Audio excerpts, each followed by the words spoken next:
welcome to my channel. This is your friend Jake, and then in this tutorial video guys, I will teach you on how to create addition and product of two numbers in C# using Windows Form.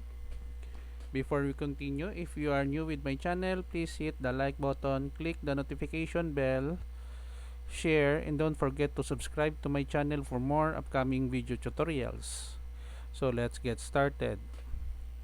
Majority of my tutorial in C# is based on console application, but most of the time people loves to use Windows Form application compared to console application. So in this series, in my C# tutorial, I try to make some of my console application in C# into Windows Form. Actually guys, writing a Windows Form application in C# is not difficult. What is important, you have a basic understanding on how to manipulate the objects, just like label, text box, and buttons, for example. So here, I have here a form. So I wrote in the form 1 the text addition and product of two numbers in C# Windows Form. Next, we have for label. This one, the give first value, give second value, the sum, and then the product. After the labels, we have also here for text box 1, text box 2, text box 3, text box 4. The text box 1 represent the first value that will be given by our user, and the same thing with text box 2. On text box 3 will be displayed the sum of first and second value, and the product also of first and second value. Now, after which we have here three buttons: the compute, the clear, and quit. Okay, we have also here a tooltip. So here, let's go with the button 1. So the text is compute, and then I put a tooltip. So in Visual C#, you can go here, select tooltip, and then drag here on the form, tooltip strip.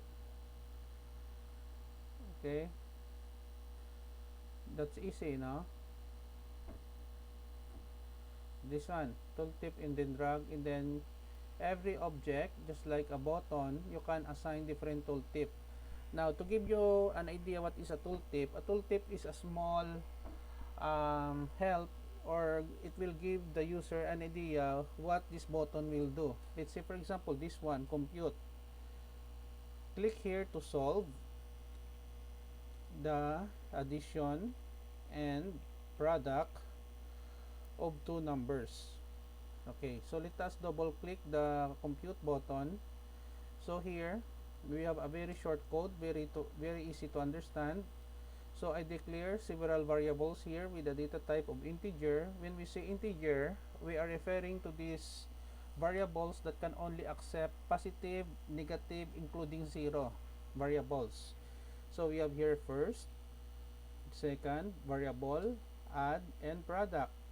Now, normally our text box here is a string. Text box 1 and text box 2, 3, and 4, a string. So if we can go with the code, so first, convert 2 in 32, text box 1 the text, the same thing with the second value. Now, the two remaining variables, the add and product, will act as assignment statement. So we have here first plus second, product equals first,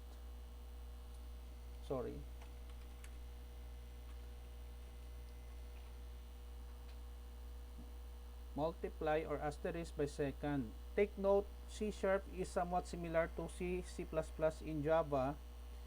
At the end of every statement, it is always terminated with a semicolon. So next, we have here text box 3, the text, add, we call the assignment statement, add to string. It will convert again from integer into string. The same thing with multiplication, text box 4, product dot to string. Now, let us go to our form. Okay, let us execute our program first so that you can see the result. So, give first value, let's say we have 8. Second value, let us say 2. When I click the compute, see, you can see the tooltip. Click here to solve the addition product of two numbers. Now, the sum is 10, the product is multiplied is 6. If we want to click clear, click here to clear the text box. So it allows us to give a new set of values. Let's say 7, and then we have 6. Okay. So we have here the sum is 13, the product is 42. Click clear button to clear the text box, and then quit. Now let us go to our second button, that is the clear.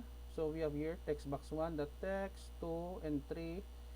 We have here double quotation to clear, and then we have also text box 1, that focus. The focus means the cursor will set active in text box 1. Okay, so when we run, let us give a new set of values again, 9 and 8. Click compute. We have 17 and 72 for the sum in the product. So let us click the clear. See the cursor box to give first value text box. So let us click the quit button to quit the program. So that is the purpose of the clear button. Now to the last, in the third button, is the quit. So we have also here single line of code, this that close, open and close parenthesis semicolon. So what this command will tell us in our program to close this form. So when we run, and then we give a new set of values, example,